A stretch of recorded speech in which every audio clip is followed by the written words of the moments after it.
എപ്പോഴേലും മരുമക്കൾ പോരെന്ന് കേട്ടിട്ടുണ്ടോ? നമ്മുടെ അമ്മായിയമ്മ പോര്, നാത്തൂൻ പോര്, ഭർത്താവിൻ്റെ ക്രൂരതകൾ ഒക്കെ ഡിസ്കസ് ചെയ്യുന്ന കൂട്ടത്തിൽ ശ്രദ്ധിക്കാതെ പോയിട്ടുള്ള അല്ലെങ്കിൽ അധികം ആളുകൾ പറയാതെ പോയിട്ടുള്ള ഒരു കാര്യമാണ് അമ്മായിയമ്മയുടെ പോരല്ല, മരുമക്കളുടെ പോര്. മരുമക്കളിൽ നിന്ന് അമ്മായിയമ്മമാർ സൈലൻ്റ്ലി അനുഭവിക്കുന്ന കുറേ പ്രശ്നങ്ങളുണ്ട്. ഇത് എൻ്റെ അഡ്രസ്സിലോട്ട് അല്ലെങ്കിൽ എൻ്റെ ശ്രദ്ധയിലോട്ട് വരുന്നത് ഇപ്പോൾ വളരെ റീസെൻ്റ്ലി ആണ് കേട്ടോ. കാരണം നമ്മളെപ്പോഴും സംസാരിക്കുന്നത് ഗാർഹിക പീഡനങ്ങളെക്കുറിച്ചും അതുപോലെ തന്നെ അമ്മായിയമ്മമാരുടെ ക്രൂരതകളെക്കുറിച്ചൊക്കെയാണ്. അപ്പോൾ അവിടെ നമ്മൾ ശ്രദ്ധിക്കാതെ പോകുന്ന അല്ലെങ്കിൽ ഇത് ഒരു അമ്മായിയമ്മ പോര്, നാത്തൂൻ പോര് എന്നൊക്കെ പറഞ്ഞിട്ട് കുറേ കാര്യങ്ങൾ നിലനിൽക്കുന്നത് കൊണ്ട് തന്നെ സ്വന്തം നിസ്സഹായാവസ്ഥ പുറത്തൊരാളോട് പറയാൻ പോലും കഴിയാത്ത രീതിയിൽ സഫർ ചെയ്തുകൊണ്ടിരിക്കുന്ന അമ്മായിയമ്മമാരുണ്ട് കേട്ടോ. ഇന്ന് നമ്മൾ ഡിസ്കസ് ചെയ്യുന്നത് ഒരു റിയൽ സ്റ്റോറിയാണ്. ഇതേപോലെയുള്ള ഒരുപാട് ജീവിതങ്ങൾ നിങ്ങളുടെ ചുറ്റും ഉണ്ടാവും. മേ ബി നിങ്ങളുടെ വീട്ടിൽ തന്നെ ഉണ്ടായിരിക്കും, അല്ലെങ്കിൽ നിങ്ങളുടെ കുടുംബത്തിലുണ്ടായിരിക്കും. അവരെക്കുറിച്ചാണ് നമ്മൾ ഇന്ന് സംസാരിക്കാനായിട്ട് പോകുന്നത്. ഒരു റിയൽ സ്റ്റോറിയാണെന്ന് പറഞ്ഞല്ലോ, അപ്പോൾ നമുക്കത് സ്റ്റോറി ആയിട്ട് തന്നെ പറയാം. എന്തായാലും പറയാൻ ഉദ്ദേശിക്കുന്ന ആളുകളുടെ പേരോ ഡീറ്റെയിൽസോ കാര്യങ്ങളോ ഒന്നും ഞാനിവിടെ ഷെയർ ചെയ്യാനായിട്ട് പോകുന്നില്ല. എന്തായാലും ഇതുപോലത്തെ ആൾക്കാർ നിങ്ങളുടെ നാട്ടിലുണ്ടായിരിക്കും. അതായത് അമ്മയമ്മയ്ക്കുള്ളത് ആകെ ആ ഒരു ഉമ്മ എന്ന് പറയാം. ആ ഉമ്മാക്കുള്ളത് ആകെ ഒരു മകനാണ്, ബാക്കിയുള്ളത് പെൺകുട്ടികളാണ് കേട്ടോ. അപ്പോൾ ഈ മകന് ഒരു ഭാര്യയെ കൊണ്ടുവരുന്നത് ഇവർ ഒരുപാട് ആകാംക്ഷയോടെ അല്ലെങ്കിൽ ഒരുപാട് ആഗ്രഹത്തോടെ കാത്തിരുന്നിട്ടാണ് മകന് ഒരു ഭാര്യനെ കൊണ്ടുവരുന്നത്. മകന് ഭാര്യയെ കൊണ്ടുവന്ന ശേഷം പിന്നെ ആ വീട്ടിനകത്ത് ഈ ഭാര്യയാണ് എല്ലാം. കാരണം മോൻ്റെ ഭാര്യ എന്ന് പറയുമ്പോൾ മോനോളം തന്നെ പ്രാധാന്യം കൊടുക്കുന്നുണ്ടായിരുന്നു. ഇവരാണ് എല്ലാ കാര്യം എന്നുള്ള രീതിയിൽ ഒരു കുടുംബത്തിൻ്റെ നിയന്ത്രണം മൊത്തം ആ കുട്ടീനെ ഏൽപ്പിച്ചു കൊടുത്തു. അതാണ് ആദ്യത്തെ മിസ്റ്റേക്ക് കേട്ടോ. കാരണം ആ കുട്ടി ചെറിയ കുട്ടിയാണ്, അവളെയാണ് എല്ലാം എന്നുള്ളൊരു രീതിക്ക് വെക്കുന്ന സമയത്ത് അവളുടെ വീട്ടിൽ അവൾ ചെറിയ കുട്ടി ആയതുകൊണ്ട് തന്നെ അവളെ ഒരു കുഞ്ഞായിട്ട് കാണും. ഇവിടെ വന്നപ്പോൾ വീടിൻ്റെ മൊത്തം അധികാരം ഇവളെ ഏൽപ്പിച്ചു കൊടുക്കുകയും ചെയ്യുമ്പോഴുള്ളൊരു വ്യത്യാസം നല്ലപോലെ ഉണ്ടായിരുന്നു. ഇവൾ എന്ത് ചെയ്തു വെച്ചാൽ അമ്മായിയമ്മനെയും നാത്തൂമാരെയും ഒക്കെ അടക്കി ഭരിക്കാനായിട്ട് തുടങ്ങി. അതിൽ എന്തെങ്കിലും ഒരു എതിർപ്പ് വരുന്ന സമയത്ത് ഭർത്താവിനെ ഭയങ്കരമായിട്ട് പീഡിപ്പിക്കാനും തുടങ്ങി. ആദ്യമൊക്കെ ഇവർ അവളുടെ പക്വത കുറവായിട്ടും അല്ലെങ്കിൽ എന്താ പറയുക വലുതാകെ ശരിയാവും, കുടുംബം എന്താണെന്ന് മനസ്സിലാവുന്ന സമയത്ത് ശരിയാവും എന്നൊക്കെ കരുതി വിട്ടു. പക്ഷേ പിന്നീട് ഓരോ കാര്യങ്ങളും റെഗുലേറ്റ് ചെയ്യാൻ തുടങ്ങി. ആ വീട്ടിലുള്ളവർ എന്ത് ഭക്ഷണം കഴിക്കണം, ആ വീട്ടിലുള്ളവർ എങ്ങോട്ടേക്ക് പോകണം, ആരെയൊക്കെ കോൾ ചെയ്യണം, ആരെയൊക്കെ കോൾ ചെയ്യാൻ പാടില്ല, ഇങ്ങനെ കുറേ കാര്യങ്ങൾ ഇവൾ നിയന്ത്രിക്കാനായിട്ട് തുടങ്ങി.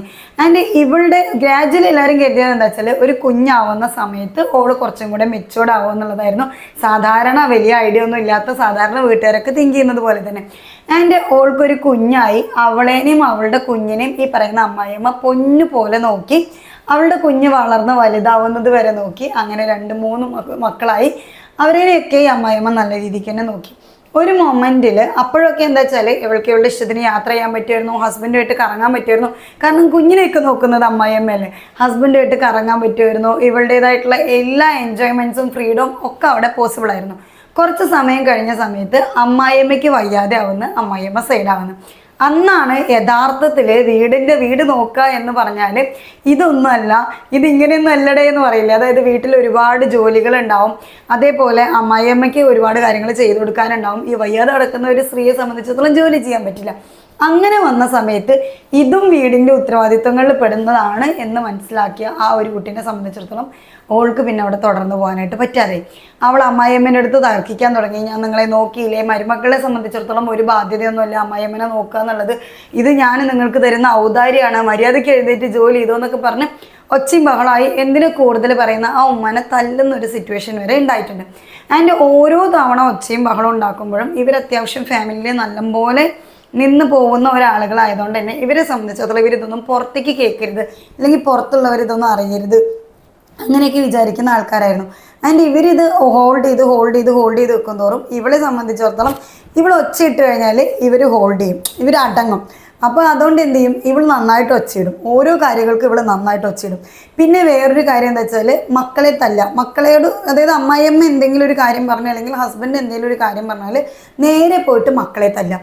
അതേപോലെ എങ്ങോട്ടെങ്കിലും പോകുന്ന കാര്യം വരുന്ന സമയത്ത് എൻ്റെ റൈറ്റാണ് ഞാൻ പുറത്ത് പോകാന്നുള്ളത് എന്ന് പറഞ്ഞിട്ട് വീട്ടുകാരോടോ ഭർത്താവിനോടോ ആരോടും പറയാതെ ഇറങ്ങിപ്പോവുക, തോന്നുന്ന നേരത്ത് കയറി വരിക. ഈ ഒരു കാര്യം എന്താ വെച്ചാൽ ആദ്യം തന്നെ ഇവരുടെ കുടുംബത്തിൽ ഇടപെടാത്ത രീതിയിൽ ഇവർ നാത്തൂമാരെയൊക്കെ ഹോൾഡ് ചെയ്ത് സെറ്റാക്കി വെച്ചിട്ടുണ്ട്. പിന്നെയുള്ളത് അമ്മായിയമ്മയും ഈ പറയുന്ന ഹസ്ബൻഡും മാത്രമാണ്. ഇവർക്ക് എമോഷണൽ ബ്ലാക്ക് മെയിലിംഗ് കൊടുക്കുക, ഇമേജിൽ ബ്ലാക്ക് മെയിലിംഗ് കൊടുക്കുക. അപ്പോൾ എന്താ വെച്ചാൽ സൈലൻ്റ്ലി മരുമകൾ പറയുന്ന എല്ലാം കേൾക്കാൻ തുടങ്ങി. അപ്പോൾ ഇവർ ഒന്നും ചോദിക്കാതെ ഇറങ്ങി പോകുന്ന സമയത്ത് ഇവളുടെ കുട്ടികളെ നോക്കുന്നത് അമ്മായിയമ്മയാണ്. അങ്ങനെ വരുന്ന സമയത്ത് അമ്മായിയമ്മ പറയാൻ തുടങ്ങി, നീ നിന്റെ ഭർത്താവിൻ്റെ അനുവാദം മേടിച്ചിട്ട് പോകണം, അതല്ലാന്നുണ്ടെങ്കിൽ എനിക്ക് ആരോഗ്യമുള്ള സമയത്ത് മാത്രം പോയാൽ മതി, അങ്ങനത്തെ കാര്യങ്ങളൊക്കെ. അപ്പം നേരെ തിരിച്ച് എന്തായിച്ചാൽ എൻ്റെ അമ്മായിയമ്മ മൂരാശിയാണ്, എൻ്റെ അമ്മായിയമ്മ ഗാർഹിക പീഡനാണ്, അങ്ങനെ കുറേ രീതിയിൽ പുറത്തോട്ട് പ്രൊജക്റ്റ് ചെയ്യാനായിട്ട് തുടങ്ങി. അങ്ങനെ ഉമ്മാക്ക് വയ്യാത്തൊരു സമയത്ത് ഉമ്മാനെ നോക്കാൻ വന്ന മകളേനെ നീ എന്നെ താറടിച്ച് കാണിക്കാൻ വേണ്ടി വന്നതാണ്, ഞാൻ ഉമ്മാനെ നോക്കൂല എന്ന് കാണിക്കാൻ വേണ്ടി വന്നതാണെന്നൊക്കെ പറഞ്ഞിട്ട് ഓളെന്നെ അവിടെ നിന്ന് പറഞ്ഞയച്ച്. അവിടെ നിന്ന് പോയതിനു ശേഷം പിന്നെ അങ്ങോട്ടേക്ക് വരാനായിട്ട് ഒരു കൂട്ടാക്കിയിട്ടില്ല കേട്ടോ.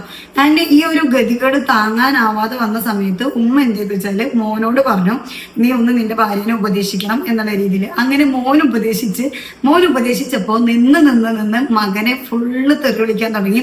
അത്രയും കാലം അയാൾ ചെയ്തു കൊടുത്തിട്ടുണ്ടായിരുന്ന ഒരു കാര്യങ്ങൾക്കും, അതായത് അയാളാണ് അവളുടെ ഫുൾ എക്സ്പെൻസ് നോക്കിയിട്ടുണ്ടായിരുന്നത്, അവളതിനെ പുറത്ത് പറഞ്ഞിട്ടുണ്ടായിരുന്നത്, അവൾക്ക് ഡ്രസ്സ് എടുത്ത് കൊടുത്തിട്ടുണ്ടായിരുന്നത്, ഇവളുടെ എല്ലാ തരം ദൂർത്തും അയാളാണ് നോക്കിയിട്ടുണ്ടായിരുന്നത്.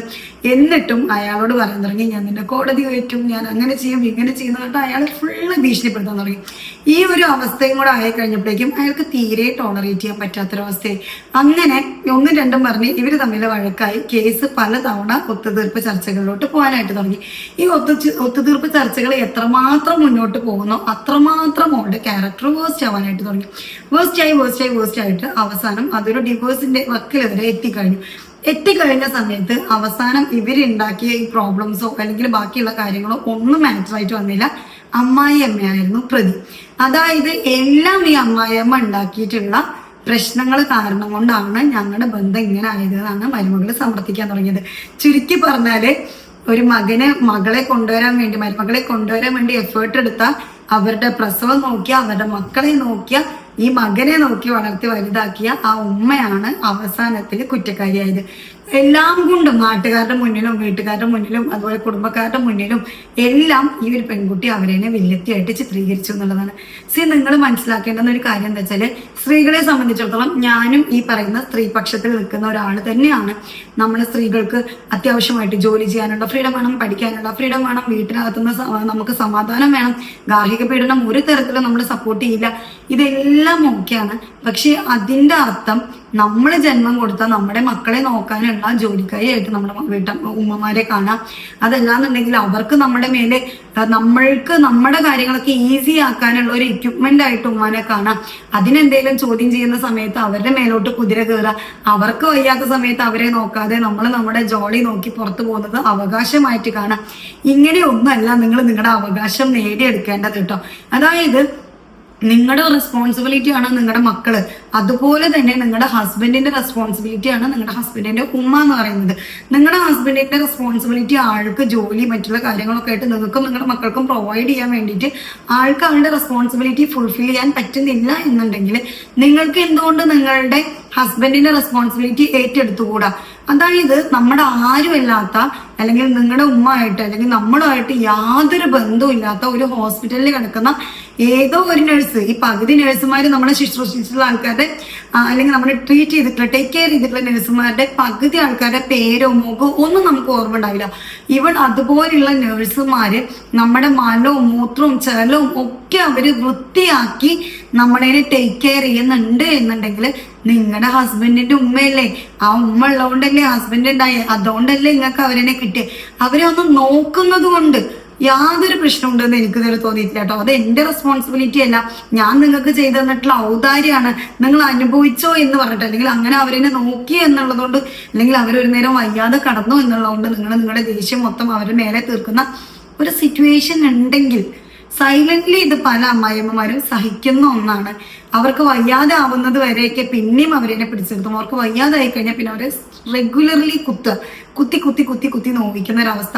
എന്നാൽ മക്കൾ നല്ലപോലെ നോക്കും, പക്ഷെ പെൺമക്കൾക്ക് സ്വന്തം വീട്ടിലോട്ട് വന്ന് നിൽക്കാനുള്ള ഒരു അവസരം പോലും കൊടുക്കാത്ത മരുമക്കള് ഇപ്പോഴും ഉണ്ട്. ഇങ്ങനെ ചെയ്യുന്ന ഗാർഹിക പീഡനം, നിങ്ങൾ അങ്ങോട്ടേക്ക് കൊടുക്കുന്ന പീഡനം ഒന്നുമല്ല നിങ്ങളുടെ ഫ്രീഡം ഡിറ്റർമൈൻ ചെയ്യുന്നത്. നിങ്ങൾ നിങ്ങളുടെ മക്കളെ ജനിപ്പിച്ചിട്ടുണ്ടെന്നുണ്ടെങ്കിൽ അത് നിങ്ങളുടെ റെസ്പോൺസിബിലിറ്റിയാണ്. ആ ഉമ്മാക്ക് നോക്കാൻ ഇഷ്ടമുണ്ടെങ്കിൽ അവർ നോക്കും, നോക്കാൻ ഇഷ്ടമില്ല എന്നുണ്ടെങ്കിൽ ഇറ്റ്സ് യുവർ റെസ്പോൺസിബിലിറ്റി.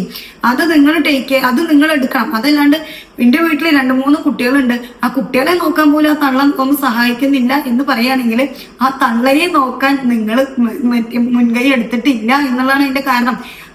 നിങ്ങളുടെ അമ്മായിയമ്മ നിങ്ങൾക്ക് എങ്ങനെയാണോ ഉത്തരവാദിത്തപ്പെടാത്ത ഒരാളായി പോയത്, അതുപോലെ തന്നെയാണ് നിങ്ങളുടെ അമ്മായിയമ്മയെ സംബന്ധിച്ചിടത്തോളം നിങ്ങളുടെ കുട്ടികളാണ്. അവർക്ക് വയ്യാത്ത ഒരു അവസ്ഥ വരുമ്പോൾ മാത്രമാണ് അവർ നോക്കാതിരിക്കുള്ളൂ.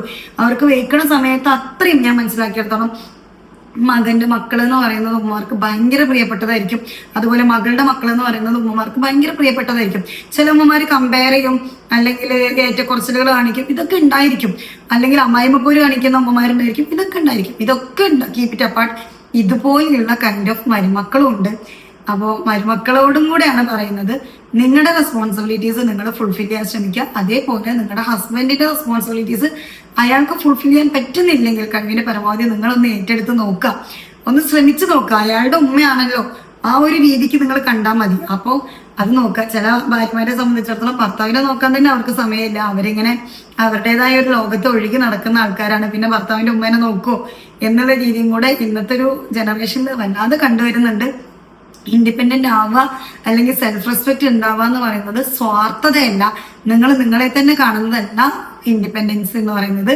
സ്വാർത്ഥമായിട്ട് നിങ്ങൾ നിങ്ങളുടെ കാര്യങ്ങൾ മാത്രം നോക്കാതെ നിങ്ങളുടെ മക്കളുടെ കാര്യവും നിങ്ങളുടെ ഫാമിലിയുടെ കാര്യവും നിങ്ങളുടെ ഹസ്ബൻഡിന്റെ കാര്യവും കൂടെ ഒന്ന് ശ്രദ്ധിക്കാൻ ട്രൈ ചെയ്യാം. ഫാമിലി മുന്നോട്ട് പോകണമെന്നുണ്ടെങ്കിൽ ആ കുടുംബത്തിൽ എല്ലാവരും അങ്ങോട്ടും ഇങ്ങോട്ടും എഫേർട്ട് എടുക്കണം. ഇതൊന്നും എൻ്റെ കാര്യമല്ല, ഞാൻ എൻ്റെ കാര്യം മാത്രമേ നോക്കുള്ളൂ എന്ന് പറഞ്ഞിട്ട് നിങ്ങളൊരു വീട്ടിൽ ജീവിക്കുക എന്നുള്ളത് പോസിബിൾ അല്ല. വല്ല ഫ്ലാറ്റോ അപ്പാർട്ട്മെന്റോ എടുത്തിട്ട് ഒറ്റയ്ക്ക് പോയി താമസിക്കുന്നതായിരിക്കും അങ്ങനെയുള്ള ആൾക്കാർക്ക് നല്ലത്. എനിവേ, ഈ ഒരു കാര്യം കൂടെ ഷെയർ ചെയ്യണമെന്ന് തോന്നി. നിങ്ങളുടെ വിലയേറിയ അഭിപ്രായങ്ങൾ താഴെ കമന്റ് ചെയ്യുക. വീഡിയോ കാണുന്നതിൽ 67% ആൾക്കാർ സബ്സ്ക്രൈബ് ചെയ്യാതെയാണ് കാണുന്നത്. അപ്പോൾ പറ്റുമെങ്കിൽ സബ്സ്ക്രൈബ് ചെയ്തിട്ട് വീഡിയോ കാണാം, ലൈക്ക് ചെയ്യുക. ഇൻഷാ അല്ലാഹ് അടുത്തൊരു വീഡിയോ ആയിട്ട് വരുന്നതായിരിക്കും. എല്ലാവർക്കും ബൈ ബൈ, അസ്സലാമു അലൈക്കും.